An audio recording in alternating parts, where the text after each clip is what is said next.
క్రీడల్లో గెలుపోటములు సర్వసాధారణమని, కానీ క్రీడల కారణంగా క్రీడాకారుడికి చేకూరే శారీరక మానసిక స్థైర్యం అసాధారణమని సాప్ చైర్మన్ అనిమిని రవినాయుడు పేర్కొన్నారు.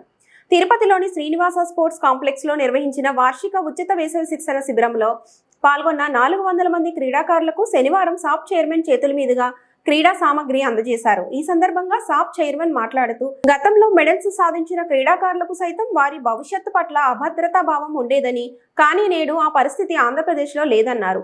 ముఖ్యమంత్రి నారా చంద్రబాబు నాయుడు క్రీడాకారులకు జీవిత భద్రతను కల్పిస్తూ ప్రభుత్వ కొలువుల్లో రాత పరీక్ష లేకుండా సాహసోపేతమైన నిర్ణయాన్ని తీసుకొని బంగారు భవిష్యత్తుకు బాటలు వేశారన్నారు.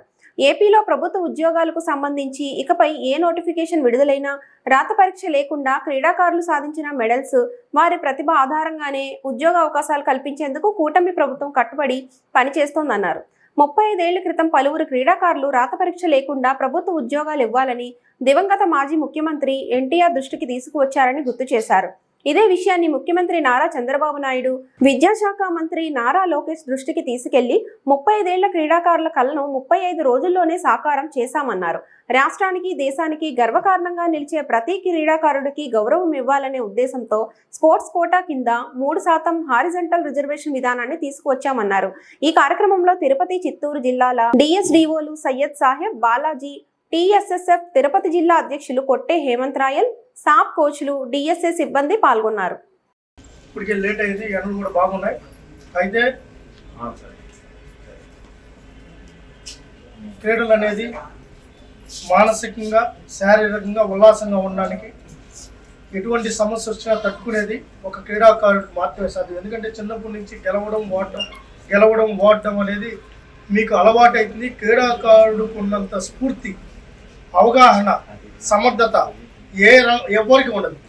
ఒక కామన్ మ్యాన్కి, క్రీడాకారుడికి వేరియేషన్ చూస్తే అబ్నార్మల్ చేంజ్ ఉంటుంది. మీరు ఎలాంటి మానసిక స్థైర్యాలైనా, ఎలాంటి ఇబ్బందులైనా తట్టుకునే శక్తి, సామర్థ్యం క్రీడాకారులకు మాత్రమే అది సాధ్యమవుతుంది. మీరందరూ కూడా ఆరోగ్యంగా ఉండాలన్నా, ఇప్పుడు మెడల్సే కాదు, మెడల్స్ సాధించడం ఒక వ్యక్తి అయితే మీరు ఆరోగ్యంగా ఉండడం ముఖ్యం. మీరు ఆరోగ్యంగా ఉండాలంటే క్రీడల్లో రాణించాలి. ఒకప్పుడు క్రీడలు ఆడాలంటే గతంలో పేరెంట్స్ తిట్టేవాళ్ళు, కానీ ఈరోజు పేరెంట్స్ అందరూ కూడా బాగా మన పిల్లలు కూడా క్రీడలో కూడా రాణించాలనే పరిస్థితి. ఎందుకంటే మీరు మానసికంగా ధైర్యంగా ఉండాలి, దృఢంగా ఉండాలంటే మీరు తింటున్న ఫుడ్కి కానీ, మీరు మీ యాక్టివిటీస్కి కానీ క్రీడలు అనేవి చాలా ముఖ్యం. అందులో సమ్మర్ క్యాంప్స్ ముందు సంవత్సరం నిర్వహించలేకపోయారు. ఈసారి మళ్ళీ సమర్థవంతంగా సమ్మర్ క్యాంప్స్ నిర్వహించాలని చెప్పి ఆ రోజు నిర్ణయం తీసుకున్నాం.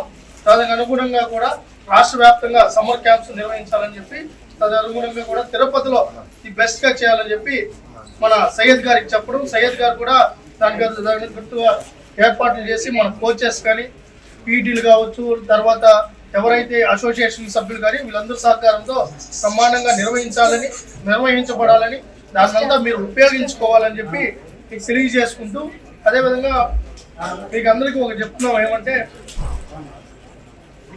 గతంలో ఎవరన్నా క్రీడాకారులు మనం ఆడాం, మెడల్స్ వచ్చాయి, మా భవిష్యత్తు ఏంటి అనే పరిస్థితి ఉండేది.